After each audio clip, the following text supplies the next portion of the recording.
سبحان اللہ و بحمدہ عدد خلقہ ورضا نفسہ وزینت عرشہ ومداد کلماتہ اعوذ باللہ من الشیطان الرجیم بسم اللہ الرحمن الرحیم رب اشرح لی صدری ویسر لی امری واحلل عقدۃ من لسانی یفقہ قولی واجعل لی وزیرا من اہلی اللہم الہمنا رشدا واعذنا من شرور انفسنا اللہم ارنا الحق حقا وارزقنا اتباعہ اللہم ارنا الباطل باطلا وارزقنا اجتنابہ آمین ثم آمین۔ اللہ سبحانہ تعالی ہمارا خالق، ہمارا مالک، رازق، رب، رحمان، رحیم ہے، اور سب سے بڑھ کے مالک یوم الدین بھی ہے۔ اللہ سبحانہ تعالی جو ماہر خلاق ہے، اس ماہر خالق نے، اس خلاق نے اتنی بڑی کائنات، اتنا بڑا نظام ہستی کیوں برپا کیا؟ کیا مقصد؟ ظاہر ہے وہ جو ماہر خالق ہے اس نے اتنا بڑا نظام ہستی بیکار، لا یعنی اور نعوذ باللہ الل ٹپ تو نہیں تخلیق کیا ہوگا۔ اگر آپ ذرا سا غور کریں تو دنیا میں کوئی شخص جو ایک چیز بناتا ہے، مثلا ایک لکڑی کا سامان بنانے والا ایک میز بناتا ہے، کرسی بناتا ہے تو بامقصد بناتا ہے۔ کوئی ظروف بنانے والا ایک مٹی کا پیالہ بناتا ہے تو بامقصد بناتا ہے۔ تو دنیا میں بنانے والے، دنیا میں چیزیں صنعت کرنے والے بیکار، بے معنی، فضول، لا یعنی چیز نہیں بناتے، اس کے پیچھے کوئی مقصد ہوتا ہے۔ تو وہ جو اتنے بڑے نظام ہستی، اتنے بڑے کائنات کو بنانے والا سب سے ماہر خالق ہے، جس نے تخلیق کی ابتدا بھی کی اور انتہا بھی کرنے والا ہے، اس نے یہ کائنات اور کائنات کے اندر مخلوقات اور مخلوقات میں سے صاحب اختیار دو مخلوقات، ان سبھی چیزوں کو بامقصد بنایا ہے۔ اس زمین آسمان کو اللہ سبحانہ تعالیٰ نے کیوں بنایا؟ وہ خود بتاتا ہے کہ یہ ہمیشہ کے لیے نہیں ہے، یہ عارضی ہے۔ ان میں قیام بھی ہمیشہ کے لیے نہیں ہے، عارضی ہے۔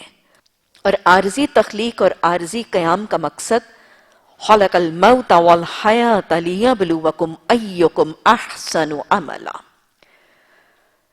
اس زمین آسمان، اس کائنات کو بنانے کا مقصد کچھ دیر کے لیے بنائی گئی، ہاں وہ دیر بہت طویل ہے، اور یہاں پر آنے والی مخلوقات کا قیام بھی عارضی ہے، ایک مدت پر شمار ہے، تو لہٰذا مستقر و متاع الی حین، ایک خاص وقت تک ہے۔ تو یہ دنیا اللہ سبحانہ تعالیٰ نے امتحان گاہ کے طور پر بنائی، اور پھر اس امتحان گاہ میں اللہ سبحانہ تعالیٰ نے دو مخلوقات، صاحب اختیار مخلوقات کو بسایا جن کا امتحان لینا مقصود تھا۔ یہ دو صاحب اختیار مخلوقات جن اور انسان، اپنی تخلیق کے ترتیب سے اللہ نے فرمایا وَمَا خَلَقْتُ الْجِنَّ وَالْإِنسَ إِلَّا لِيَعْبُدُونَ، دیکھو میں نے جنوں اور انسانوں کو بنایا ہے اس لیے کہ وہ میری عبادت کرے۔ جنوں اور انسانوں کی تخلیق کا مقصد اللہ سبحانہ وتعالی کی عبادت تھی، اور یہ دیکھنے کے لیے کہ یہ دونوں مخلوقات اپنے اس مقصد تخلیق کو کیسے پورا کرتی ہیں، کس حد تک پورا کرتی ہیں، اور کس طرح پورا کرتی ہیں، اللہ نے ان دونوں کو اس امتحان گاہ میں کچھ دیر کے لیے بھیج دیا، اور وہاں پہ اس کو آزما لیا کہ یہ میری بندگی، میری اطاعت، میری عبادت کیسے کرتی ہیں۔ تو لہٰذا یہ اللہ سبحانہ تعالیٰ نے ان دونوں مخلوقات کو بنایا ہی اپنی اطاعت اور اپنی بندگی کے لیے تھا، اور اپنی بندگی اور اپنی اطاعت اور اپنی عبادت کا پیمانہ اور معیار پرکھنے کے لیے اللہ نے عارضی طور پر اس دنیا کے امتحان گاہ میں بھیجا۔ جو امتحان گاہ میں اللہ کی بندگی، اس کی اطاعت، اس کی عبادت کرے گا، اس کے لیے اللہ نے جنت کا وعدہ، اور جو اس کا انکار کرے گا اس کے لیے جہنم کی وعید سناتی۔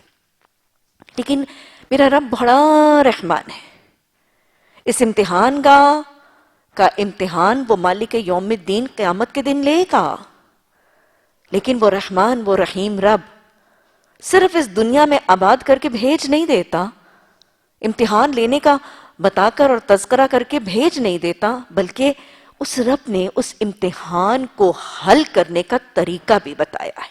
وہ قرآن میں خود فرماتا ہے وَحَدَيْنَاهُ النَّجْدَيْنِ، کہ جب میں نے جنوں اور انسانوں کو اس دنیا کی امتحان گاہ میں، اس قیام گاہ میں عارضی طور پر زندگی اور موت دے کر بھیجا تھا، تو میں ان کو آزمانا چاہتا تھا اپنی عبادت اور اپنی اطاعت اور اپنی بندگی کے لیے، لیکن پھر میں نے ان کو دونوں رستے بھی واضح کر دیے کہ میری اطاعت کا کون سا رستہ ہے اور میری نافرمانی کا رستہ کون سا ہے، میری عبادت کے طریقے کون سے ہیں اور میری سرکشی کے طریقے کون سے ہیں۔ اللہ نے دونوں رستے بھی واضح کر دیے۔ بلندی کی طرف جانے والا ظاہر رستہ مشکل، جنت کا رستہ، اور جہنم کی طرف ڈھلوان والا، ہاں ڈھلوان کی طرف جانا بظاہرتاً آسان ہوتا ہے، لیکن ڈھلوان اور نشیب اور جہنم کے گڑھوں، آگ کے گڑھوں کی طرف جانے والا رستہ اور طریقہ کار بھی واضح کر دیا۔ ہدیناہ النجدین، اللہ نے دونوں راستے واضح کر دی۔ یہ اس رحمان اور اس رحیم رب نے کیسے کیا؟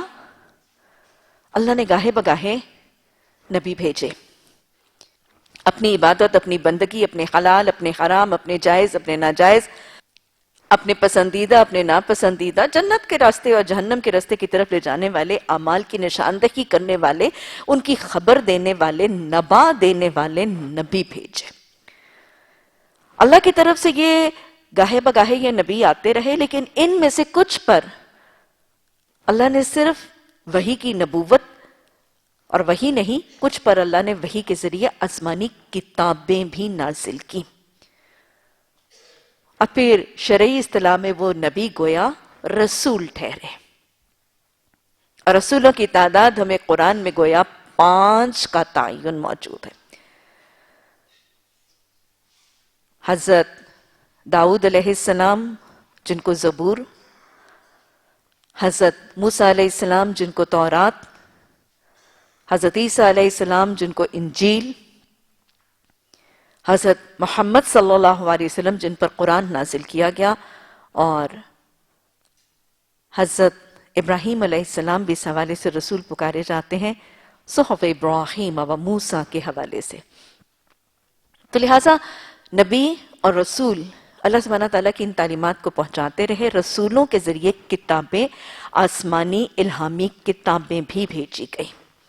اللہ کا بڑا کرم، اللہ کا بڑا احسان کہ اس نے اپنی ان کتابوں کے ذریعے، اس نے اپنی ان احکامات کے ذریعے ہمیں دونوں رستے بھی بتا دیے، امتحان گاہ میں رہنے کا طریقہ، امتحان کے پرچوں کو حل کرنے کا طریقہ، اس میں ذالک الفوز العظیم پانے، خسران المبین سے بچنے کے طریقے بتا دیے۔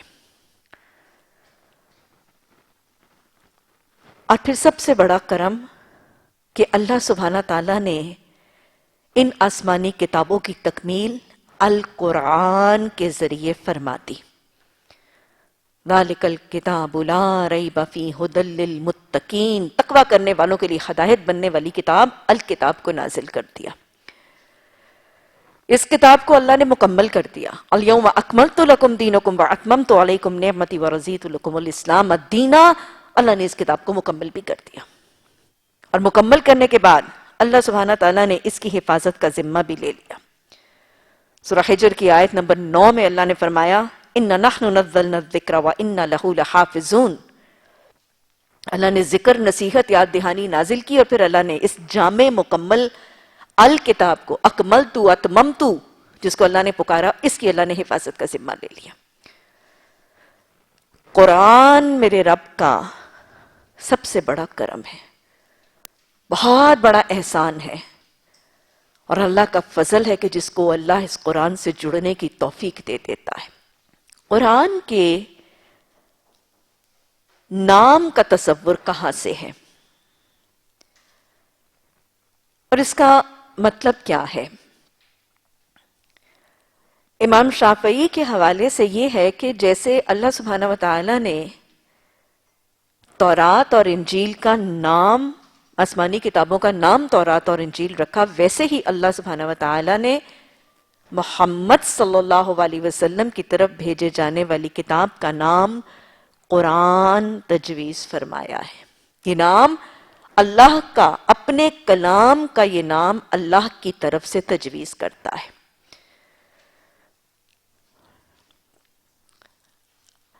اللہ سبحانہ تعالیٰ نے قرآن میں سورہ قیامہ کی آیت نمبر 17 اور 18 میں فرمایا، اِنَّ عَلَيْنَا جَمْعَهُ وَقُرْآنَهُ، کہ بے شک اس کا جمع کرنا اور اس کا پڑھنا ہم پر ہے۔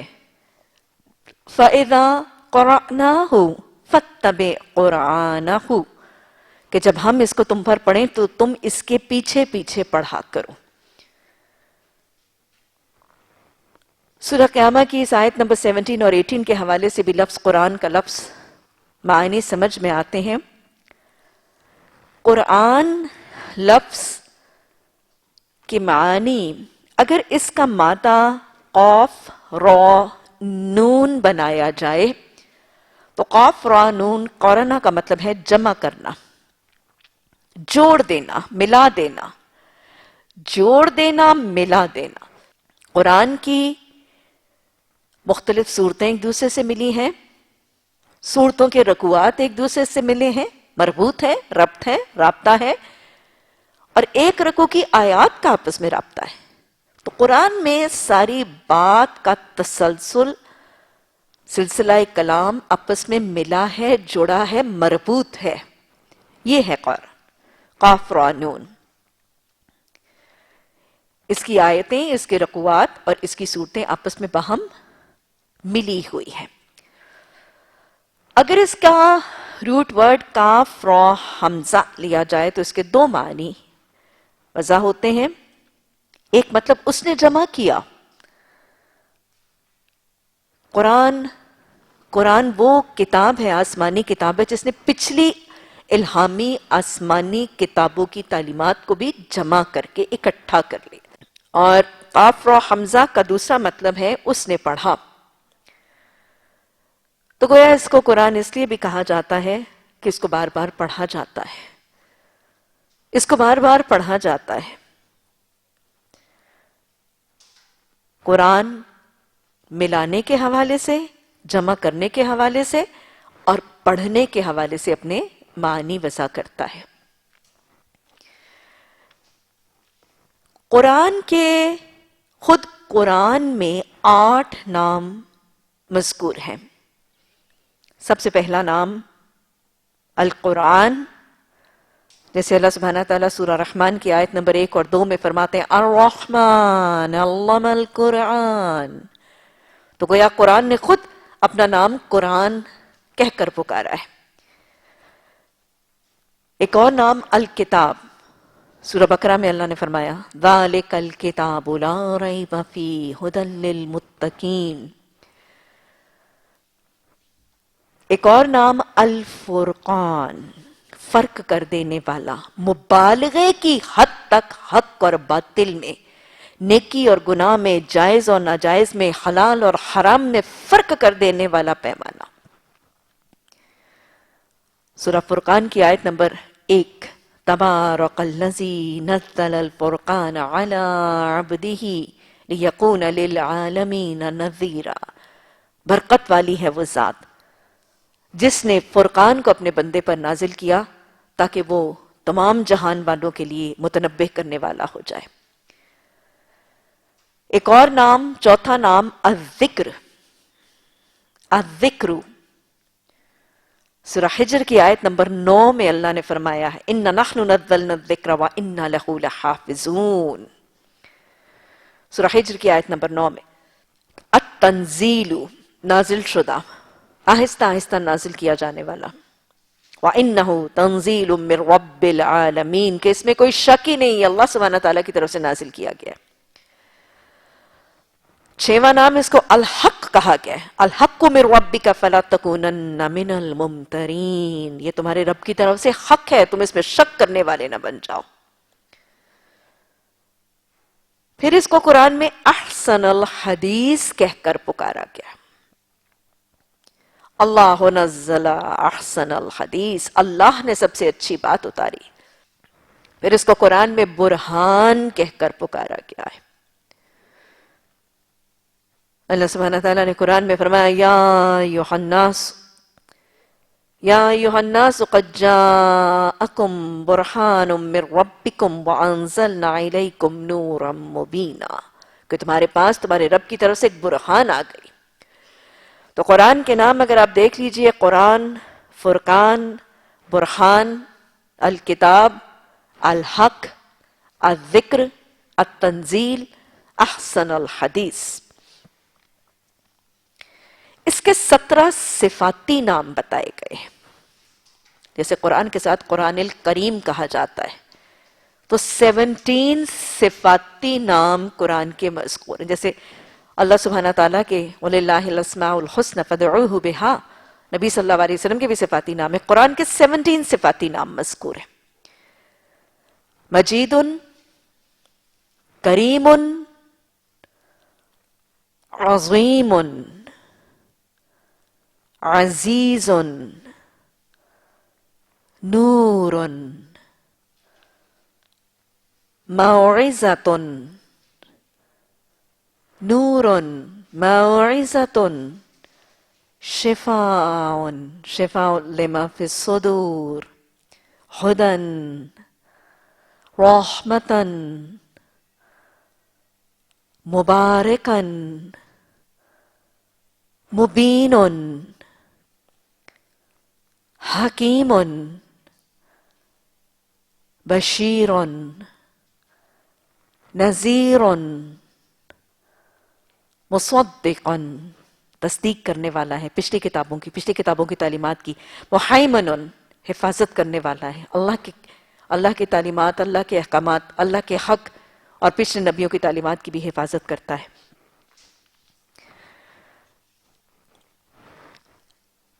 قرآن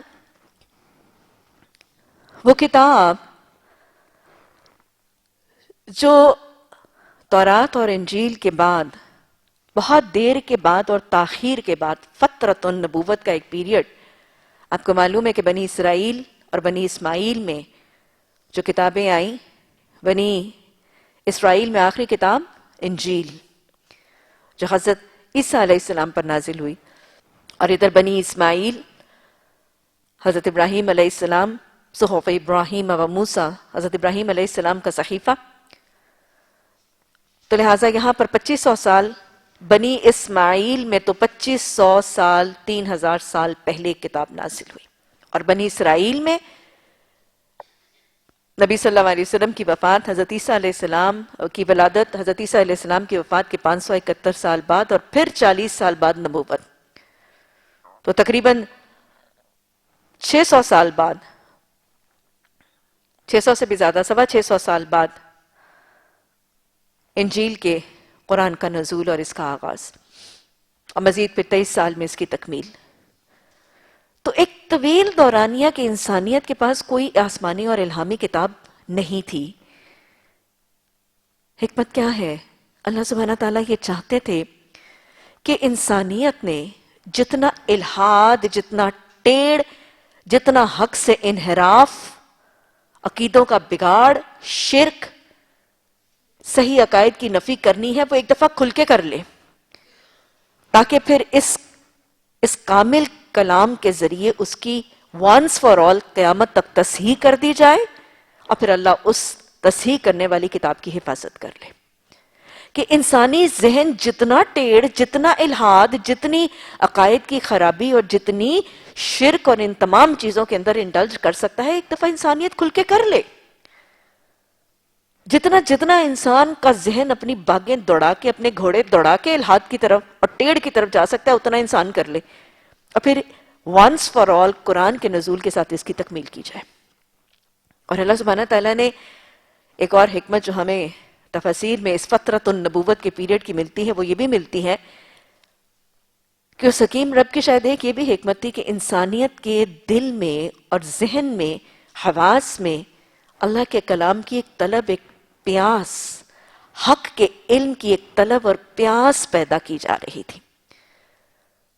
پیاسی زمین جیسے پانی کے بارش کے قطرے کو فوراً سمو لیتی ہے، جذب کر لیتی ہے، ویسے انسانیت کے ذہن میں، شعور میں، حواس میں ایک پیاس پیدا کی جا رہی تھی، تاکہ جیسے وہ قرآن سے باران رحمت، آسمان سے باران رحمت کی طرح یہ قرآن کی وحی الہی کی آیات آتی تو انسانیت اس کو، پیاسی انسانیت اس کو جذب کر لیتی، اس کو سمو لیتی. اور واقعی ایسے ہی ہوا.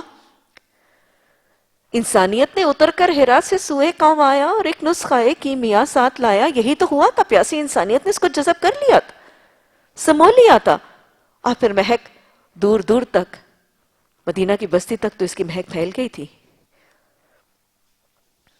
آپ صلی اللہ علیہ وسلم کی حدیث کے الفاظ ہیں پچھلی الہامی اور آسمانی کتابوں کے حوالے سے.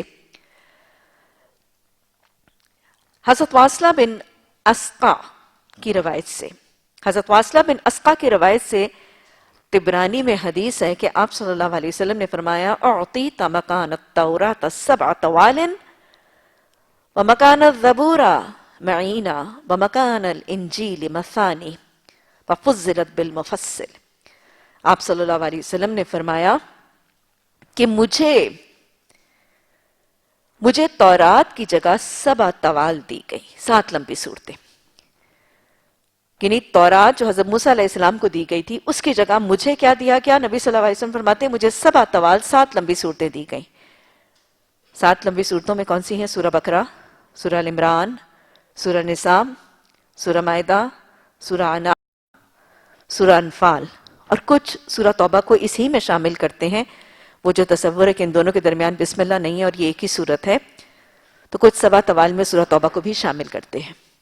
پھر آپ نے فرمایا کہ مجھے زبور کی جگہ مجھے معین صورتیں دی گئیں. معین صورتیں یہ وہ صورتیں ہیں جن کی تعداد، آیات کی تعداد 100 سے لے کے 200 تک ہے. یعنی وہ صورتیں، وہ تو لمبی صورتیں ہیں نا 7 طوال. اگلا گروپ صورتوں کا وہ ہے جن کی آیات کی تعداد 100 سے لے کے 200 تک ہے. یہ صورتیں سورہ یونس سے لے کے سورہ الشعراء تک ہے. اگر سورہ توبہ کو 7 طوال میں شامل کر لیا جائے تو یہاں پہ پھر سورہ توبہ شامل نہیں ہوتی. سورہ یونس سے لے کے سورہ الشعراء تک یہ کس کی جگہ دی گئی تھی؟ آپ نے فرمایا مجھے زبور کی جگہ دی گئی. وَمَكَانَ الْإِنْجِيلِ مَثَانِي، اور انجیل کی جگہ مجھے مثانی دیا گیا. مثانی سے مراد کچھ کے نزدیک تو سورہ الفاتحہ، وَلَقَدْ آتَيْنَاكَ سَبْعًا مِّنَ الْمَثَانِي، 7 دہرائی جانے والی آیات. اور مثانی ان صورتوں کو بھی کہتے ہیں جن کی آیات کی تعداد 100 سے کم ہے. جن کی آیات کی تعداد 100 سے کم ہے ان کو مثانی صورتیں بھی کہا جاتا ہے. یہ سورہ النمل سے لے کے سورہ الحجرات تک کی صورتیں ہیں. سورہ النمل سے لے کے سورہ الحجرات تک کی صورتیں پھر آپ صلی اللہ علیہ وسلم کو کس کی جگہ دی گئی؟ انجیل کی جگہ دی گئی.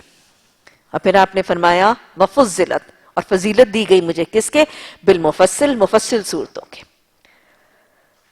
مفصل صورتیں یہ وہ صورتیں ہیں جو سورہ قاف سے لے کے سورہ ناس تک ہیں. اور ہم یہ پہلے بھی میں آپ کو بتا چکی ہوں، آج پھر دوہرا لیجئے. مفصل صورتوں کو مزید 3 گروہوں میں ڈیوائیڈ کیا گیا ہے. سب سے پہلے طوال مفصل، یہ مفصل کی لمبی صورتیں ہیں. یہ سورہ قاف سے لے کے سورہ البروج تک ہیں. طوال مفصل، سورہ قاف سے لے کر سورہ البروج تک ہے۔ اس کے بعد اوساط مفصل، مفصل میں سے درمیانے، وسط، درمیانے نمبر کی لمبی صورتیں، یہ سورہ الطارق سے لے کے سورہ البینہ تک ہے، اوساط مفصل۔ اور پھر قصار مفصل، یہ مفصل کی چھوٹی صورتیں ہیں، یہ سورہ الزلزال سے سورہ الناس تک ہے۔ تو لہٰذا طوال مفصل، اوساط مفصل، قصار مفصل، جو سورہ قاف سے لے کے سورہ نساء تک آگے 3 گروپس میں ڈیوائیڈڈ ہیں، یہ وہ ہیں جن کے ذریعے آپ صلی اللہ علیہ وسلم نے فرمایا مجھے باقی نبیوں پر فضیلت دی گئی، یعنی یہ کسی نبی کو پہلے نہیں دی گئی۔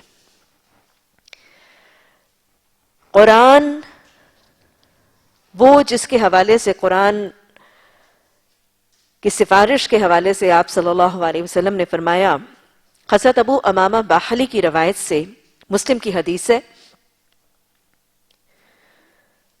قرآن پڑھا کرو کیونکہ قیامت کے روز وہ اپنے پڑھنے والوں کے حق میں سفارشی بن کے آئے گا۔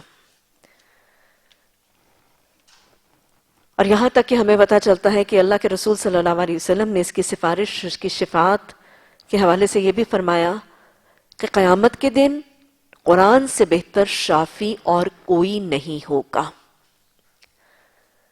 اور پھر آپ نے یہ بھی فرمایا کہ قرآن ایسا شافی ہے کہ اس کی سفارش رد نہیں کی جائے گی۔ قرآن وہ کلام، ان انزلناہ فی لیلۃ القدر وما ادراک ما لیلۃ القدر لیلۃ القدر خیر من الف شہر، 1000 مہینوں سے بہتر، یہ ہے قرآن۔ قرآن وہ چیز ہے جس رات میں اترا، اس رات کو لیلۃ القدر بنا دیا۔ یہ پارس ہے، جس چیز کو چھو جاتا ہے اس کو سونا بنا دیتا ہے۔ جس رات میں اترا وہ رات لیلۃ القدر بن گئی، 1000 مہینوں سے بہتر ہو گئی، دعاؤں کی قبولیت کے دروازے کھل گئے، گناہوں کی بخشش کا ذریعہ بن گئی۔ یہ ہے قرآن کی فضیلت۔ جس مہینے میں اترا، شہر رمضان الذی انزل فیہ القرآن، وہ مہینہ شہر مبارکۃ بن گیا، شہر عظیم بن گیا۔ گناہوں کی بخشش، درجات کی بلندی، جہنم کی آگ سے نجات کا، جنت کے داخلے کا، باب الریان کے ذریعے داخلے کا ذریعہ بن گیا۔ یہ ہے قرآن کی فضیلت۔ جس بستی پر یہ قرآن نازل ہوا وہ بستی قیامت تک ام القریٰ، تمام بستیوں کی ماں بن گئی۔ اس بستی میں حرم کی حدود اور قیامت سے پہلے قرب قیامت کی نشانیوں کے حوالے سے یہ فتنہ دجال سے بھی پرامن بستی قرار دیتی گئی۔ یہ وہ قرآن جس محمد صلی اللہ علیہ وسلم پر اتارا گیا، وہ محمد صلی اللہ علیہ وسلم مصطفیٰ مجتبیٰ بن گئے، خاتم النبیین، رحمت للعالمین ہو گئے۔ جس امت کو اس قرآن کا حامل بنایا گیا وہ امت، اللہ نے خود اس امت کو کنتم خیر امۃ، امۃ وسطا کا لقب دے دیا۔ یہ ہے قرآن کی فضیلت۔ اس کے ساتھ جہاد، جہادن کبیرہ ہے۔ سورہ فرقان کی آیت نمبر 52 اللہ فرماتے ہیں فَلَا تُطِعِ الْكَافِرِينَ وَجَاهِدْهُمْ بِهِ جِهَادًا كَبِيرًا۔ دیکھو کافروں کی اطاعت نہ کرنا، اور کافروں کے ساتھ جب تم جہاد کرنے لگو تو اس قرآن کو لے کر جہاد کرنا۔ قرآن کی اشاعت، قرآن کی تبلیغ، قرآن کا نفاذ، قرآن کی حفاظت اور قرآن کے بتائے ہوئے طریقہ کار کے مطابق جہاد، جہادن کبیر ہے۔ اللہ کی تمام نعمتوں میں سے ایک بڑی نعمت، سورہ بقرہ کی آیت نمبر 231 میں اللہ سبحانہ تعالیٰ یاد دہانی کرواتے ہیں سورہ بقرہ کی آیت نمبر 231 میں اللہ فرماتے ہیں وَاذْكُرُوا نِعْمَتَ اللَّهِ عَلَيْكُمْ، ذکر کرو، یاد کرو اس نعمت کو وہ جو میں نے تم پر کی. وَمَا أَنزَلَ عَلَيْكُم مِّنَ الْكِتَابِ وَالْحِكْمَةِ يَعِظُكُم بِهِ، وہ نعمت جو میں نے تم پر کی ہے اس کو یاد کرو، جو میں نے تم پر الکتاب قرآن کے نعمت اور نزول کیا اس کو یاد کرو، وہ تمہیں اس کے ساتھ حکمت کی باتوں کی واعظ کرتا ہے. اللہ سبحانہ تعالیٰ نے سورہ یونس کی آیت نمبر 57 اور 58 میں بہت خوبصورت سے قرآن کے نزول اور اس کی برکت کا تذکرہ فرمایا. یا ایھا الناس قد جاءتکم موعظۃ من ربکم وشفاء لما فی الصدور، اے لوگو تمہارے پاس تمہارے رب کی طرف سے ایک نصیحت آ گئی ہے، ایک یاد دہانی آ گئی ہے، اور وہ جو سینوں میں بیماریاں ہیں ان کی شفا ہے. وَخُدًا وَرَحْمَةً، اور ہدایت ہے اور رحمت ہے کن کے لیے؟ للمؤمنین، جو اس کو مانتے ہیں اور اس کی مانتے ہیں. قُلْ بِفَضْلِ اللَّهِ وَبِرَحْمَتِهِ فَبِذَلِكَ فَلْيَفْرَحُوا وَهُوَ خَيْرٌ مِّمَّا يَجْمَعُونَ. سورہ یونس کی یہ آیت نمبر 57 اور 58 بڑے خوبصورت طریقے سے فرماتی ہیں کہ یہ قرآن کیا ہے؟ یہ قرآن ایک نصیحت ہے، ایک یاد دہانی ہے، بیماروں کی شفا اور رحمت کے طریقے ہیں. یہ رحمت ہے اللہ کی طرف سے، یہ ہدایت ہے، اور جس کو یہ مل جائے فَلْيَفْرَحُوا، اسے تو چاہیے کہ وہ خوش ہو. کیوں؟ وَهُوَ خَيْرٌ مِّمَّا يَجْمَعُونَ، یہ ان تمام چیزوں سے بہتر ہے جو لوگ جمع کرتے ہیں. The best thing anybody can gather، بہترین چیز جو کوئی جمع کیے جانے کے لائق ہے یا جو کوئی جمع کرنے والا جمع کر سکتا ہے، وَهُوَ خَيْرٌ مِّمَّا يَجْمَعُونَ، یہ قرآن ہے. یہ وہ قرآن ہے کہ جس کی دو صورتیں ہی قیامت کے دن کیا ہیں، یہ نجات کا ذریعہ بنے گی. یہ دو صاحبان، دو پرندے جو جھنڈ بادبانوں کی شکل میں آئیں گی، وَهُوَ خَيْرٌ مِّمَّا يَجْمَعُونَ ہے. یہ بہترین چیز ہے جو لوگ جمع کرتے ہیں. حضرت زید بن ارقم رضی اللہ تعالی عنہ کی روایت سے مسلم میں حدیث آتی ہے، الا وانی تارکم فیکم الثقلین، دیکھو خبردار رہو، میں تمہارے درمیان دو اہم اور بھاری چیزیں چھوڑے جا رہا ہوں. خبردار ہو جاؤ، دیکھو میں تمہارے درمیان دو اہم، دو بھاری چیزیں چھوڑے جا رہا ہوں. ایک ہے اللہ کی کتاب، جو اس کو تھامے رکھے گا، جو اس کی پیروی کرے گا وہ ہدایت پر رہے گا، اور جو اس کو چھوڑ دے گا وہ گمراہ ہو جائے گا.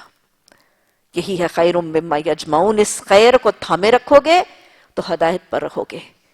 اللہ کی رسی ہے، واعتصموا بحبل اللہ، اللہ کی رسی ہے، اس رسی کو تھامے رکھو گے تو ہدایت پر ہوگے، اس رسی کو چھوڑ دو گے تو راستہ گم کر دو گے، گمراہ ہو جاؤ گے. حضرت ابو ہریرہ رضی اللہ تعالی عنہ کی روایت سے صحیح حدیث کے الفاظ ہیں، حاکم نے روایت کیا ہے، میں تمہارے درمیان دو چیزیں چھوڑے جا رہا ہوں، ان پر عمل کرو گے تو کبھی گمراہ نہیں ہوگے، نیور، کبھی گمراہ نہیں ہوگے. ایک اللہ کی کتاب اور دوسرا میری سنت. کتاب اللہ و سنتی، اللہ کی کتاب اور میری سنت، ان کو تھامے رکھو گے. اطیعوا اللہ و اطیعوا الرسول لعلکم تفلحون. ومن یطع اللہ ورسولہ فقد فاز فوزا عظیما ومن یعص اللہ ورسولہ فقد ضل ضلالا بعیدا. یہی بتا رہی ہے حدیث. قرآن مجید پر جو لوگ عمل کریں گے ان کو دنیا میں غلبہ اور عروج ہوگا، اور آخرت میں بھی ان کو عروج ملے گا. حضرت عمر رضی اللہ تعالیٰ عنہ کی روایت سے مسلم کی حدیث آتی ہے، ان اللہ یرفع بہذا الکتاب اقواما ویضع بہ آخرین، کہ اللہ سبحانہ تعالیٰ اس کتاب کے ذریعے کچھ لوگوں کو غلبہ اور عروج دے گا اور بعض لوگوں کو ذلیل اور رسوا کرے گا. استغفر اللہ ربی. والقرآن حجت لک او علیک، یہی تو ہے، یہ قرآن یا تیرے حق میں حجت بن جائے گی یا تیرے خلاف حجت بن جائے گی. اللہ سبحانہ تعالیٰ اس قرآن، اس الکتاب کے ذریعے کچھ کو عروج دے گا، کچھ کو بلندی دے گا، کچھ کو عزت دے گا، اور کچھ کو ذلیل اور رسوا کرے گا۔ اللہم لا تجعلنا منہم۔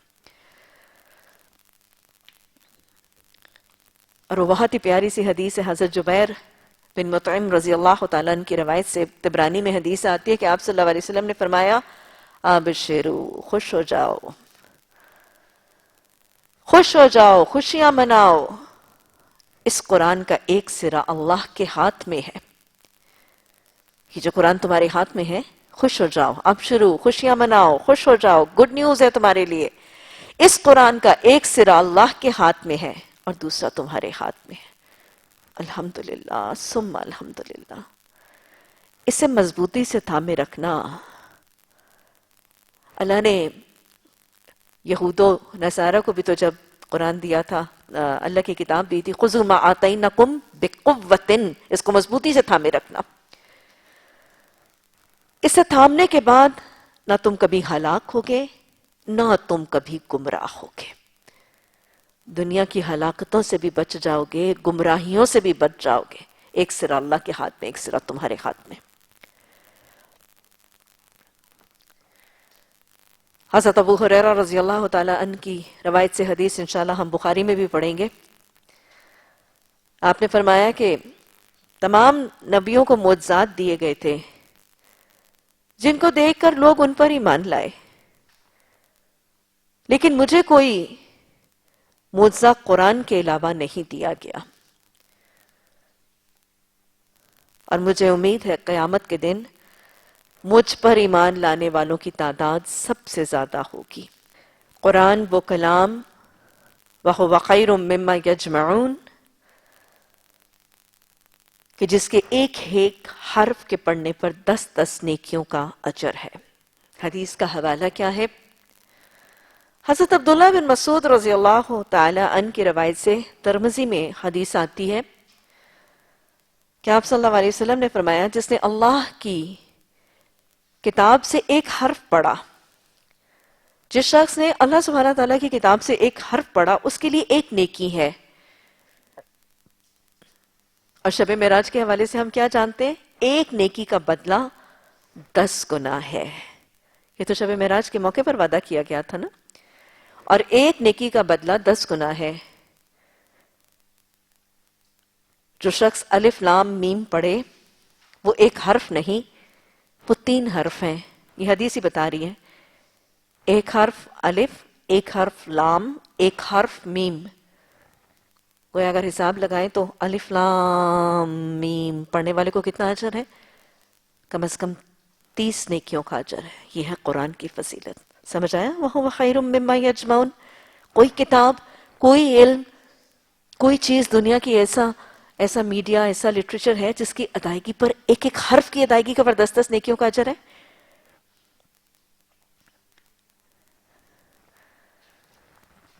بہت ہی خوبصورت سی وہ مثال انشاءاللہ ہم بخاری میں بھی پڑھیں گے۔ آپ صلی اللہ علیہ وسلم نے قرآن پڑھنے والے اور قرآن پر ایمان لا کر اس پر عمل کرنے والے کی مثال جو ہے وہ بہت خوبصورت حوالے سے دی۔ بخاری میں حضرت ابو موسیٰ اشعری رضی اللہ تعالیٰ عنہ کی روایت سے حدیث آتی ہے۔ انشاءاللہ اس کی تو ہم شرح بھی وضاحت سے پڑھیں گے۔ آپ نے فرمایا کہ قرآن مجید کی تلاوت کرنے والے مومن کی مثال، یعنی ایک شخص جو قرآن پر ایمان بھی لاتا ہے، مومن ہے، قرآن کو مان رہا ہے، قرآن کی بھی مان رہا ہے، اور ساتھ قرآن کی تلاوت بھی کر رہا ہے، اس کی مثال میٹھے لیمو کی سی ہے۔ اس کا ذائقہ بھی اچھا ہے اور اس کی خوشبو بھی اچھی ہے۔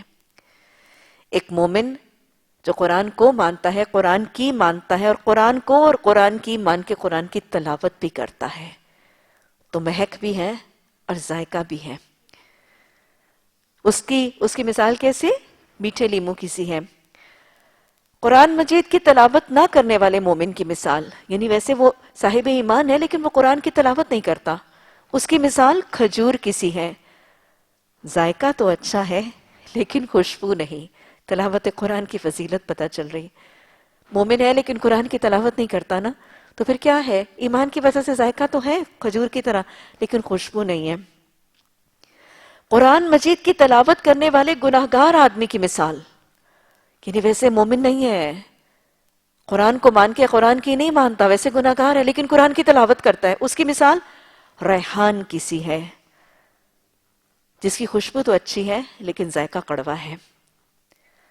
اور قرآن مجید کی تلاوت نہ کرنے والے گناہ گار کی مثال، یعنی نہ ایمان ہے اور نہ ہی تلاوت ہے، اس کی مثال حنظلہ کی سی ہے، اس کا ذائقہ بھی کڑوا اور خوشبو بھی نہیں.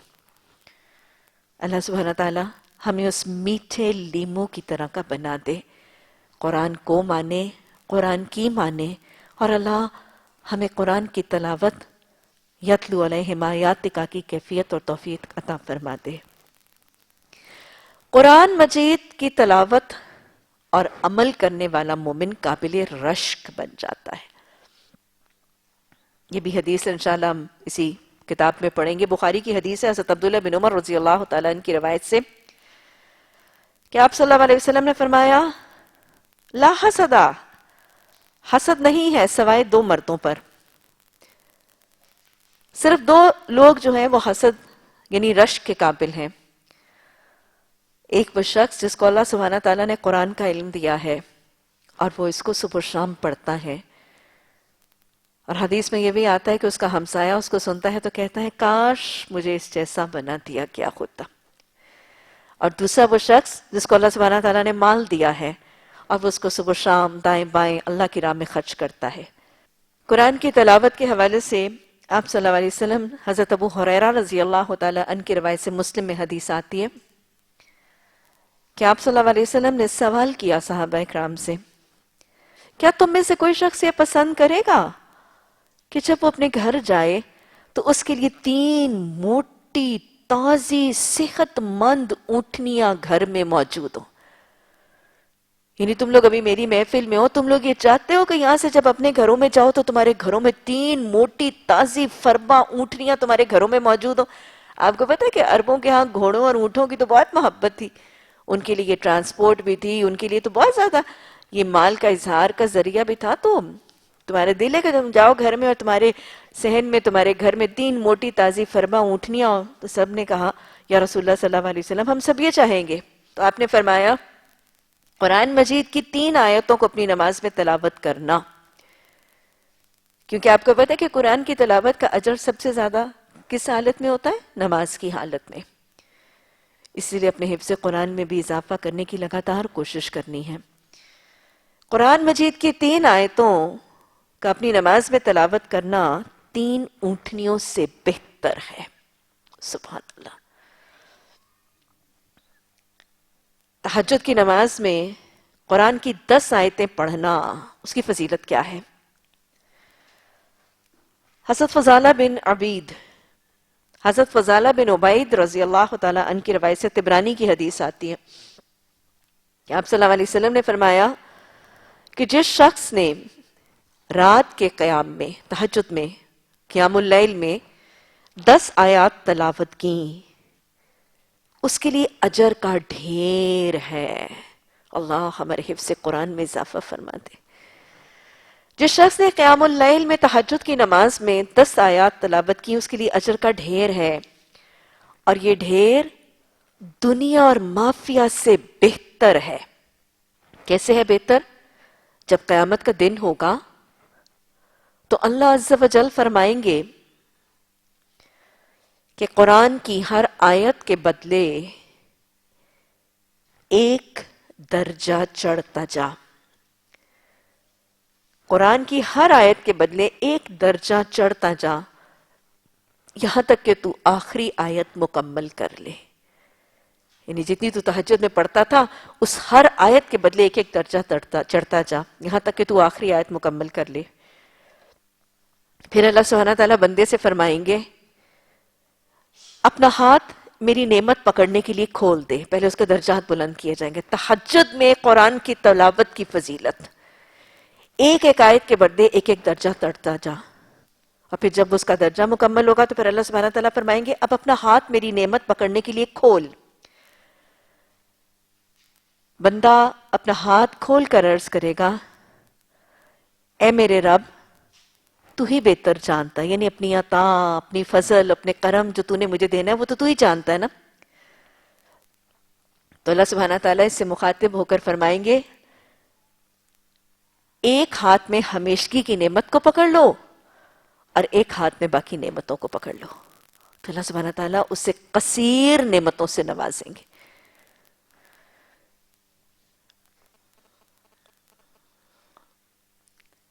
جو شخص رات کو 100 آیتیں پڑھتا ہے اس کو ساری رات کے قیام کا اجر لکھ دیا جاتا ہے. حضرت تمیم داری کی روایت سے حدیث کے الفاظ ہے کہ جس شخص نے رات کو 100 آیتیں پڑھیں جس شخص نے رات کو 100 آیتیں پڑھیں اس کے لیے ساری رات کے قیام کا اجر لکھ دیا جاتا ہے. یہ تو رات کی تلاوت اور تہجد کی نماز کی آیات اور ان کی فضیلت ہے. دن میں بھی روزانہ جو 100 آیات اور 1000 آیات تلاوت کرتا ہے اس کی فضیلت. حضرت عبداللہ بن عمر بن عاص عمر بن العاص کی روایت سے حدیث ابو داؤد کی حدیث ہے کہ آپ صلی اللہ علیہ وسلم نے فرمایا جس شخص نے روزانہ 10 آیات کا اہتمام کیا جیسے سورہ فاتحہ اور سورہ الاخلاص ہے نا 10 آیات ہو گئی نا. جس شخص نے روزانہ 10 آیات کا اہتمام کیا وہ غافلوں میں نہیں لکھا جائے گا.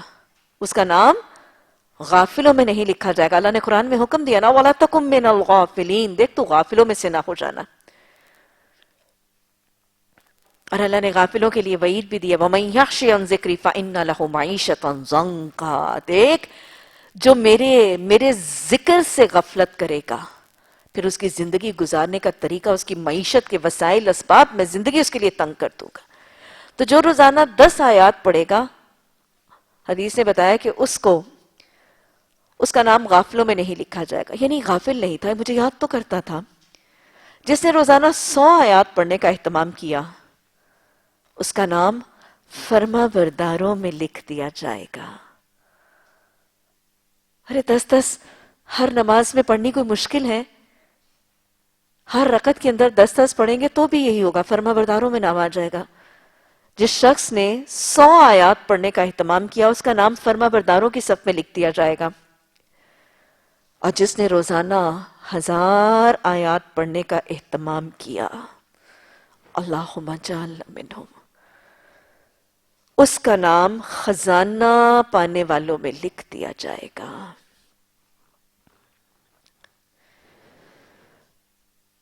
صرف یہ دنیا ہی میں ہدایت دنیا ہی میں عزت نہیں بلکہ ہمیں حدیث سے اور قرآن سے پتہ چلتا ہے کہ یہ بری موت کو آسان کرتا ہے. قرآن کا تعلق قرآن کی تلاوت نماز میں طویل قرآن بری موت سے بچاتا ہے. موت کے وقت کو آسان کرتا ہے. موت کے بعد عزت کا ذریعہ بنتا ہے. پھر وہ طویل حدیث جو قبر کے پہلے 3 سوالوں کے حوالے سے ہے حضرت برا بن عازب رضی اللہ تعالی عنہ کی روایت سے ابو داؤد میں حدیث آتی ہے کہ آپ کو معلوم ہے کہ قبر میں مومن کے پاس 2 فرشتے منکر و نکیر آئیں گے. اس کو اٹھا کے بٹھائیں گے اور اس سے پوچھیں گے کہ تیرا من ربو کا تیرا رب کون تھا. پھر پوچھا جائے گا وہ کہے گا ربی اللہ میرا رب اللہ تھا. پھر اسے پوچھا جائے گا من رسولو کا تیرا رسول کون تھا. وہ کیا کہے گا رسول میرے کون تھے محمد صلی اللہ علیہ وسلم میرے رسول تھے. پھر پوچھا جائے گا ما دینو کا تیرا دین کیا تھا. تو وہ کہے گا دینی الاسلام میرا دین اسلام ہے. تو یہ دونوں فرشتے اسے کہیں گے کہ یہ ساری باتیں یہ جو 3 سوال ہم نے تجھ سے پوچھے ان تینوں سوالوں کا جواب تجھے کہاں سے پتا چلا. تو وہ کیا کہے گا وہ کہے گا قرأت کتاب اللہ فآمنت به وصدقت میں قرآن پڑھتا تھا. قبر کے 3 سوالوں کا جواب صحیح جواب جس کے بعد جنت کا لباس جنت کا بچھونا جنت کی کھڑکی کھولی جائے گی ان 3 سوالوں کا صحیح جواب تجھے کہاں سے ملا. قرأت کتاب اللہ میں قرآن اللہ کی کتاب پڑھتا تھا نا اور پڑھتا تھا پھر کیا کرتا تھا فآمنت به میں اس پر ایمان لاتا تھا وصدقت اور میں اس کی سچائی کی تصدیق بھی کرتا تھا. تو قرآن قبر کے اندر ان تینوں سوالوں کی جواب کا ذریعہ بھی بنے گی، اور قرآن ہی قبر کی عذاب سے نجات کا ذریعہ بھی بنے گی۔ عذاب قبر سے نجات کے لیے حضرت ابو ہریرہ رضی اللہ تعالی عنہ کی روایت سے حدیث آتی ہے، طبرانی نے روایت کیا ہے کہ جب آدمی قبر میں دفن کر دیا جائے گا تو فرشتے ہر طرف سے اس کو عذاب دینے کے لیے آتے ہیں۔ فرشتہ جب دائیں طرف سے آئیں گے، عذاب کے فرشتے جب جانب سے آئیں گے تو اس کی نمازیں ان عذاب کے فرشتوں کو روکیں گی۔ جب وہ پائنتی کی جانب، پاؤں کی جانب سے آئیں گی تو اس کے نماز کے لیے مسجد کی طرف چل کے جانے والے قدم اس کو عذاب کے فرشتوں کو روکیں گے۔ بائیں طرف سے زکوٰۃ عذاب کے فرشتوں کو روکنے کا ذریعہ بنے گی، اور آگے سے صدقات۔ تو لہٰذا دائیں جانب سے نماز، پاؤں کی جانب سے مسجد کی طرف چل کے جانے والے قدم، بائیں جانب سے زکوٰۃ، آگے کی طرف سے صدقات، اور سر کی جانب سے عذاب کے فرشتے جب سر کی جانب سے آئیں گے تو اس کا وہ قرآن جس کو وہ پڑھتا تھا وہ عذاب کے فرشتوں کو روکنے کا ذریعہ بنے گا۔ اور ہمیں حدیث سے یہ بھی پتہ چلتا ہے کہ وہ شخص جو قرآن کو محبت اور اخلاص سے پڑھتا تھا، قبر میں جب اندھیرا بھی ہے، تنہائی بھی ہے، تاریکی بھی ہے، تو وہ قرآن ایک خوبصورت نوجوان کی شکل میں اس کے قبر کا ساتھی بنا دیا جائے گا۔ قبر میں صحیح سوالوں کا ذریعہ، قبر میں عذاب کے فرشتوں کو روکنے کا ذریعہ، قبر میں وہ نوجوان، قبر کی تنہائی کو دور کرنے کا ذریعہ، یہ سب وسیلے کون ہوگا؟ قرآن۔ قیامت کا دن، قبر سے اگلا مرحلہ۔ آپ کو معلوم ہے، حدیث نے بتایا، آپ نے فرمایا الزہراوین، دو چمکنے والی صورتیں ان کو پڑھا کرو، دو چمکنے والی صورتیں ان کو پڑھا کرو۔ یہ قیامت کے دن اپنے پڑھنے والوں کے حق میں اس حال میں آئیں گی جیسے دو سائبان، دو بادل یا دو پرندوں کے جھنڈ، اور وہ اپنے پڑھنے والوں کے حق میں سفارش کرے گی۔ دہرا لیجئے، قیامت کے دن قرآن سے بڑھ کے شافی اور کوئی نہیں ہوگا۔ ایک اور حدیث میں فرمایا قرآن وہ شافی ہے جس کی سفارش رد نہیں کی جائے گی۔ اسی لیے آپ نے فرمایا تھا قرآن کو اور سورہ بقرہ کو حاصل کرنا باعث رحمت ہے، اور اس کو چھوڑ دینا باعث حسرت ہے۔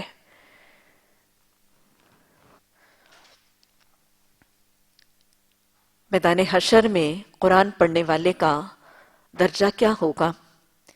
حضرت عائشہ رضی اللہ تعالی عنہ کی روایت سے مسلم میں حدیث آتی ہے، الماہر بالقرآن، قرآن کی تلاوت میں مہارت رکھنے والا، قرآن کی تلاوت میں مہارت رکھنے والا شخص کہاں ہوگا؟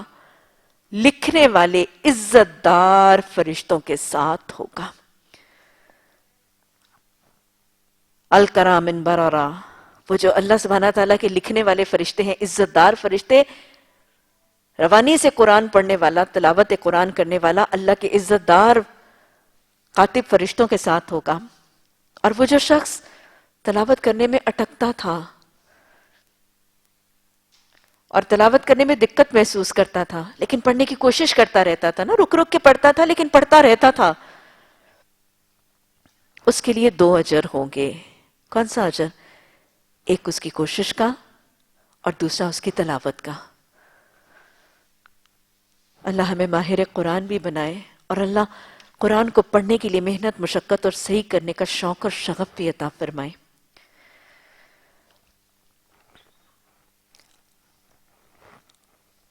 حضرت ابو مالک اشعری رضی اللہ تعالیٰ عنہ کی روایت سے حدیث مسلم میں آتی ہے، القرآن حجت لک او علیک۔ مسلم کی اس حدیث میں آپ صلی اللہ علیہ وسلم نے واضح طور پر فرما دیا کہ یہ قرآن جو ہے یہ قیامت کے دن یا تو تیرے حق میں حجت ہوگا، تیرے حق میں گواہی دے گا، تیرے حق میں سفارش کرے گا، اور یا تیرے خلاف گواہی اور سفارش دے گا۔ اللہ اس قرآن کو ہمارے حق میں سفارش کرنے والا بنا دے۔ بہترین شخص کون ہے؟ قرآن کو پڑھنے والا۔ بخاری کی حدیث حضرت عثمان رضی اللہ تعالیٰ عنہ کی روایت سے آپ نے بہت دفعہ سنی، خیرکم من تعلم القرآن وعلمہ، تم میں سے بہترین کون ہے؟ کن میں سے؟ کنتم خیر امت میں سے، امتا وسطا میں سے، بہترین امت میں سے، وہ امت جس کے لیے آپ نے فرمایا تھا کہ مجھے امید ہے کہ 2/3 جنتی میری امت ہی میں سے ہوں گے۔ اس امت میں سے بہترین لوگ کون ہیں؟ جو قرآن کو پڑھتے اور قرآن کو لوگوں کو سکھاتے، خود پڑھتے ہیں اور لوگوں کو پڑھاتے ہیں۔ حضرت ابو ہریرہ رضی اللہ تعالیٰ عنہ کی روایت سے حدیث آتی ہے مسلم میں کہ آپ صلی اللہ علیہ وسلم نے فرمایا، جو شخص دین کا علم حاصل کرنے کے لیے سفر کرے گا، جو شخص قرآن یعنی دین کا علم حاصل کرنے کے لیے سفر کرے گا تو اللہ اس سفر کا بدلے اس کے جنت کا سفر آسان کر دے گا۔ یہ جو میں اور آپ اپنے گھروں سے چل کے آتے ہیں قرآن کا علم حاصل کرنے کے لیے، یہ سفر، بس اوقات کچھ لوگ مجھے کہہ رہے ہوتے ہیں آپ کو نہیں پتا ہم بہت دور سے آتے ہیں، تو رش کریں جو بہت دور سے آتے ہیں اور اللہ نے اس کو دور سے آنے کی توفیق دی ہے، اس کے لیے اتنا ہی جنت کا سفر آسان ہوگا۔ اسی طرح آپ صلی اللہ علیہ وسلم کی حدیث، جو قرآن کے علم کو حاصل کرنے کے لیے نکلتے ہیں، حضرت ابو ہریرہ رضی اللہ تعالیٰ عنہ کے پاس ایک شخص دین کا علم اور اس کا ایک سوال پوچھنے کے لیے حاضر ہوا۔ آپ دمشق میں تھے، ایک شخص آپ کے پاس حاضر ہوا، آپ نے اس سے پوچھا کہ کیا میرے بھائی مجھے پہلے تمہارے سوال کا جواب دینے سے پہلے وہ جو مسئلہ جو تم دین کا معاملہ مجھ سے پوچھنے کے لیے آئے اس سوال کا جواب دینے سے پہلے میں تم سے ایک بات پوچھنا چاہتا ہوں۔ اور حضرت ابو ہریرہ رضی اللہ تعالیٰ عنہ نے ان سے پوچھا، اس شخص سے، اس مسافر سے، اس طالب علم سے پوچھا کہ مجھے تم یہ بتاؤ کہ تم اتنی دور جو چل کے آئے ہو، کیا تم اپنے کسی دنیاوی مقصد کے لیے آئے ہو اور ساتھ میرے سے سوال کرو، یا خالصتاً یہ دین کا علم حاصل کرنے کے لیے آئے ہو؟ تو شخص نے کہا کہ میں خالصتاً آپ سے یہ مسئلہ اور یہ سوال پوچھنے کے لیے آیا ہوں۔ تو حضرت ابو ہریرہ رضی اللہ تعالیٰ عنہ نے فرمایا، پھر میں تمہیں اپنے محبوب محمد صلی اللہ علیہ وسلم کی حدیث کے وہ الفاظ نہ بتا دوں کہ جو شخص خالصتاً دین کا علم حاصل کرنے کے لیے نکلتا ہے تو فرشتے اس کے قدموں تلے اپنے پر بچھاتے ہیں، فرشتے اس کے قدموں تلے اپنے پر بچھاتے ہیں، اس کے دل پر سکینہ طاری کرتے ہیں اور اس کے لیے بخشش اور رحمت کی دعائیں کرتے ہیں۔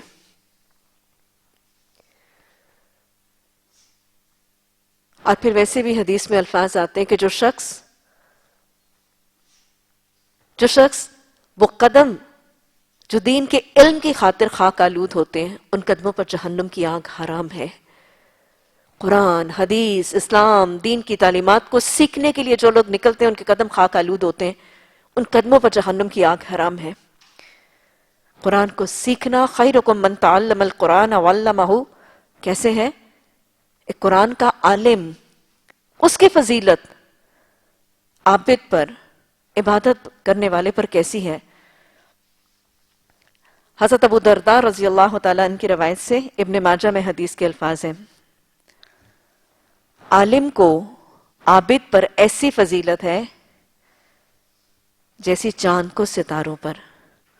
14ویں کا چاند اور ستارے، کیا ان کا آپس میں کوئی مقابلہ ہے؟ عالم کو عابد پر ایسی فضیلت ہے جیسے چاند کو ستاروں پر۔ علماء تو انبیاء کے وارث ہیں، علماء تو انبیاء کے وارث ہیں۔ انبیاء دینار اور درہم کی وراثت نہیں چھوڑتے، یعنی دین کے عالم جو ہے وہ تو نبیوں کے وارث ہو جاتے ہیں، اور نبیوں نے وراثت میں کوئی درہم اور دینار تو نہیں چھوڑے تھے، بلکہ علم کی وراثت چھوڑتے ہیں۔ علماء انبیاء کے وارث ہیں، انبیاء درہم و دینار کی وراثت نہیں بلکہ علم کی وراثت چھوڑتے ہیں۔ بس جس نے جتنا علم حاصل کیا اس نے انبیاء کی وراثت میں سے اتنا ہی حصہ پا لیا۔ جس نے جتنا علم حاصل کیا اس نے انبیاء کی وراثت میں سے اتنا ہی حصہ پا لیا۔ یاد رکھیے گا، دین کی دعوت، دین کی تبلیغ، قرآن و حدیث کے طالب علم، یہ کون ہے؟ یہ انبیاء کے وارث ہیں۔ حضرت ابو ہریرہ رضی اللہ تعالی عنہ آپ صلی اللہ علیہ وسلم کی وفات کے بعد ایک دفعہ مدینہ کی گلی میں سے گزرے تو کچھ لوگ بیٹھے ہوئے تھے اور وہ باتیں کر رہے تھے اور وہ ہنس رہے تھے، یعنی دنیاوی باتیں اور گفتگو جاری تھی. تو حضرت ابو ہریرہ نے فرمایا افسوس تم پر کہ تم ادھر بیٹھے ہو، اور ایک جگہ کی نشاندہی کر کے حضرت ابو ہریرہ نے فرمایا فلاں فلاں جگہ محمد صلی اللہ علیہ وسلم کی وراثت تقسیم ہو رہی ہے، یہ انبیاء کی وراثت ہے اور قرآن اور حدیث کا علم حاصل کرنے والے نبیوں کے وارث ہیں.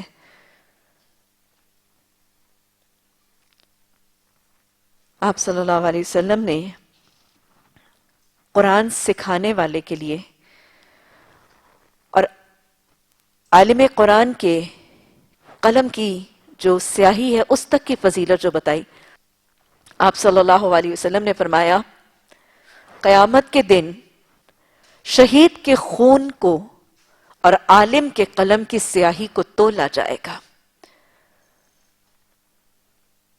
قیامت کے دن شہید کے خون کو اور عالم کے قلم کی سیاہی کو تولا جائے گا. سن رکھو، عالم کے قلم کی سیاہی کا وزن شہید کے خون کے وزن سے زیادہ ہوگا. وہ عالم کا قلم جو ایک نکتہ ڈالتا ہے اس میں جو سیاہی استعمال ہوتی ہے اس سیاہی کو بھی تولا جائے گا اور وہ شہید کے خون سے زیادہ بھاری اور زیادہ وزن والی ہوگی. اسی طرح عالم کی فضیلت بتاتے ہوئے ترمذی میں حضرت ابو امامہ کی روایت سے حدیث آتی ہے کہ آپ نے فرمایا عالم کو عابد پر ایسی فضیلت ہے، ہمارا دین صرف عبادتوں کا نام نہیں ہے، عبادتوں کی فضیلت بہر کیف موجود ہے، لیکن یاد رکھیے گا عبادت پہ بھی حسن اور لطف اور کیف تبھی ہوگا جب اس رب کا علم اس کی پہچان ہوگی. تو آپ صلی اللہ علیہ وسلم نے فرمایا عالم کو عابد پر ایسی فضیلت ہے جیسے مجھے تم میں سے کسی عام آدمی پر، اللہ اکبر، جیسے مجھے تم میں سے کسی عام آدمی پر. پھر آپ صلی اللہ علیہ وسلم نے فرمایا بے شک اللہ تعالی لوگوں کو بھلائی کی تعلیم دینے والوں پر اپنی رحمت نازل فرماتے ہیں. یعنی وہ عالم جو لوگوں کو خیر اور بھلائی کی تعلیم دیتا ہے اللہ اس پر اپنی رحمت نازل فرماتا ہے. فرشتے اس کے لیے رحمت کی دعا کرتے ہیں،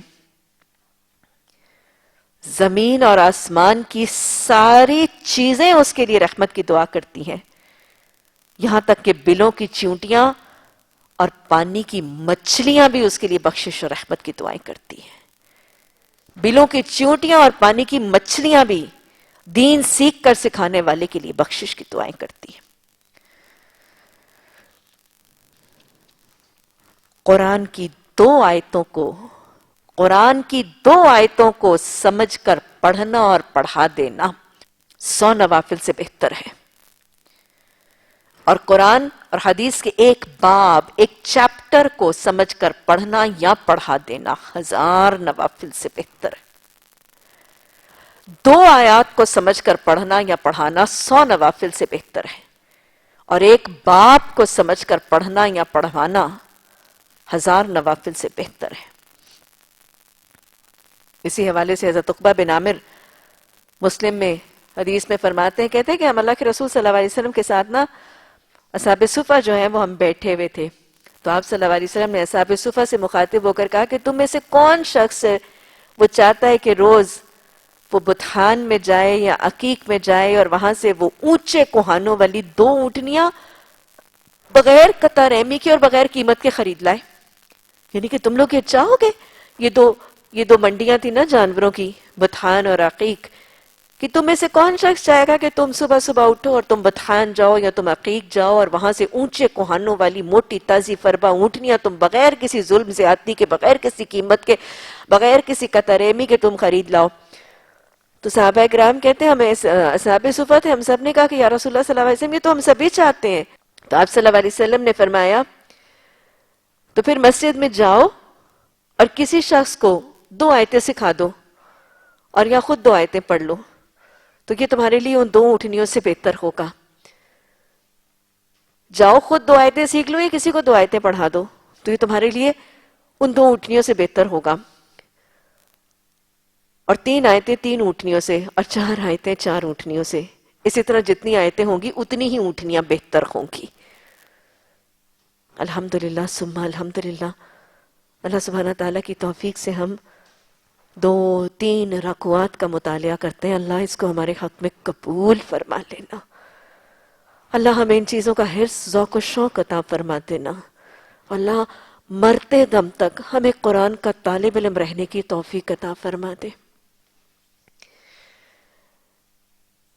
ویسے بھی آپ کو پتا ہے کہ جو کسی کو علم، نفع دینے والا علم اپنی زندگی میں سکھا دیا جاتا ہے. حدیث بتاتی ایک انسان جب فوت ہو جاتا ہے تو اس کے عمل کا سلسلہ منقطع ہو جاتا ہے. 3 عمل جاری رہتے ہیں. اس میں ٹاپ آف دا لائن کیا ہے؟ وہ نفع دینے والا علم جو وہ لوگوں کو سکھا گیا. اور سب سے بہترین نفع دینے والا علم کون سا ہے؟ ہدیناہ النجدین، دونوں رستے دکھانے والا علم، قرآن و حدیث کا علم. مرنے کے بعد بھی اس کا سلسلہ جاری رہے گا. یہ بات آپ واضح طور پر جانتے ہیں کہ جس شخص کو جتنا قرآن آتا ہوگا اتنا ہی اس کے درجات بلند ہوتے جائیں گے. حضرت عبداللہ بن عمر کی روایت سے حدیث ہے، ترمذی میں حدیث آتی ہے کہ آپ صلی اللہ علیہ وسلم نے فرمایا کہ قیامت کے دن صاحب قرآن سے کہا جائے گا پڑھتا جا اور درجات چڑھتا جا، اور سن اسی طرح ٹھہر ٹھہر کے پڑھ جیسے تو دنیا میں ٹھہر ٹھہر کے پڑھتا تھا. پڑھتا جا اور درجات چڑھتا جا، اور سن اسی طرح ٹھہر ٹھہر کے پڑھ جیسے تو دنیا میں ٹھہر ٹھہر کے پڑھتا تھا. تیرا آخری درجہ وہ ہوگا جہاں تیری آخری آیت ختم ہوگی. اور وہ بہت ہی پیاری حدیث اور بہت ہی خوبصورت حدیث کے الفاظ، حضرت ابو ہریرہ رضی اللہ تعالیٰ عنہ کی روایت سے حدیث کے الفاظ ہے. طبرانی میں حدیث ہے، طویل حدیث ہے. قیامت کے دن قرآن ایک تھکے ہوئے انسان کی شکل میں اپنے پڑھنے والے کے پاس آئے گا. قرآن قیامت کے دن اپنے پڑھنے والے کے پاس ایک تھکے ہوئے انسان کی شکل میں آئے گا، اور اپنے پڑھنے والے اپنے قاری سے پوچھے گا مجھے پہچانتے ہو؟ یعنی اللہ سبحانہ تعالیٰ کے حکم سے ایک تھکے ہارے مسافر کی شکل میں وہ قرآن پڑھنے والے کے پاس آئے گا اور اسے پوچھے گا مجھے پہچانتے ہو؟ میں وہی ہوں جس نے تمہیں راتوں کو جگایا. میں وہی ہوں جس نے تمہیں راتوں کو جگایا، تمہیں گرمی میں پیاسا رکھا. بے شک ہر تجارت کرنے والا اپنی تجارت کا پھل حاصل کرنا چاہتا ہے. قرآن اپنے پڑھنے والے سے کہے گا کہ آج کا دن تو اپنی نیکیوں کا پھل حاصل کرنے کا دن ہے نا. تو جس نے دنیا میں تجارت کی تھی، ہر ایک شخص آج اپنی نیکیوں کا پھل حاصل کرنا چاہتا ہے. لیکن میں آج دوسرے نیکی کے تاجروں کو چھوڑ کر تیرے پاس آیا. قرآن کس کے پاس جائے گا؟ جس کو پڑھ پڑھ کے وہ راتوں کو جاگتا تھا، جس پر ایمان لا کے وہ بھوک پیاس کاٹتا تھا. قرآن کہے گا کہ آج سارے نیکی کے تاجر اپنی نیکیوں کا بدلہ چاہتے ہیں، لیکن میں سارے نیکیوں کے تاجروں کو چھوڑ کر میں تیرے پاس آیا ہوں. پھر قرآن اس کے حق میں سفارش کرے گا. قرآن اپنے پڑھنے والے کے حق میں سفارش کرے گا، اور پھر قرآن کی سفارش پر اس کو دائیں ہاتھ میں بادشاہی دی جائے گی. اس کو دائیں ہاتھ میں بادشاہی دی جائے گی اور بائیں ہاتھ میں ہمیشگی کا پروانہ دیا جائے گا. دائیں ہاتھ میں اس کو بادشاہی دی جائے گی، قرآن پڑھنے والے کو یہ بادشاہی دی جائے گی، اور بائیں ہاتھ میں اس کو ہمیشگی کا پروانہ دیا جائے گا. لا یموت فیہا ولا یحیا، موت نہیں آئے گی اس کو. اس کے سر پر وقار اور عزت کا تاج رکھا جائے گا. بادشاہی بھی ہو گئی، ہمیشگی کی بادشاہی بھی ہو گئی، اب تاج پوشی ہوگی. اس کے سر پر وقار اور عزت کا تاج رکھا جائے گا. اس کے والدین کو 2 قیمتی لباس پہنائے جائیں گے.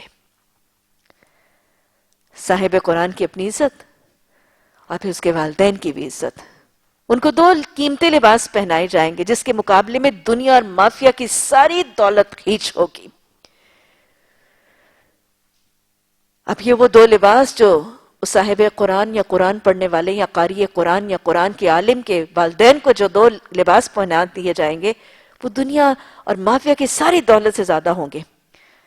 تو وہ قاری قرآن کے جو والدین ہیں وہ کہیں گے کہ اللہ ہماری یہ عزت افزائی کیوں؟ آپ کو پتا نا کہ میدان حشر میں لوگ بے لباس ہوں گے. تو وہ شخص کہے گا، وہ قرآن کے عالم کے والدین کہیں گے کہ اللہ ہماری یہ عزت افزائی کیوں؟ ہمیں یہ بدلہ کیوں؟ تو انہیں جواب دیا جائے گا، اس قرآن کے عوض جو تم نے اپنی اولاد کو پڑھایا تھا، اس قرآن کے عوض جو تم نے اپنی اولاد کو پڑھایا تھا. ایک حدیث میں آتا ہے کہ آپ صلی اللہ علیہ وسلم نے فرمایا، دیکھو جب صاحب قرآن کے والدین کا حال یہ ہوگا تو سوچو صاحب قرآن کا اپنا حال کیا ہوگا. جب صاحب قرآن کے والدین کا حال یہ ہوگا تو سوچو صاحب قرآن کا اپنا حال کیا ہوگا. اللہ ہمیں صاحب قرآن بنا دے، اللہ ہمیں صاحب قرآن اولادوں کے والدین بنا دے، اور اللہ ہمارے والدین کو صاحب قرآن اولادوں کے والدین بنا دے. اللہ سبحانہ تعالی ہمیں اپنے والدین کے لیے اور ہماری اولادوں کو ہمارے لیے بخشش، نجات اور آخرت کی عزت، اور اللہ وہاں کے اکرام کا اللہ سبحانہ تعالی اس کا حقدار بنا دینا. اور دوسری حدیث میں آتا ہے کہ آپ صلی اللہ علیہ وسلم نے فرمایا کہ خودکاری سے کہا جائے گا قرآن مجید جس طرح تم دنیا میں ٹھہر ٹھہر کے پڑھتے تھے، کچھ آیات پڑھ لیتے تھے، ان کو سمجھتے تھے، اس کی تفسیر پڑھتے تھے، یا کچھ آیات پڑھ لیتے تھے،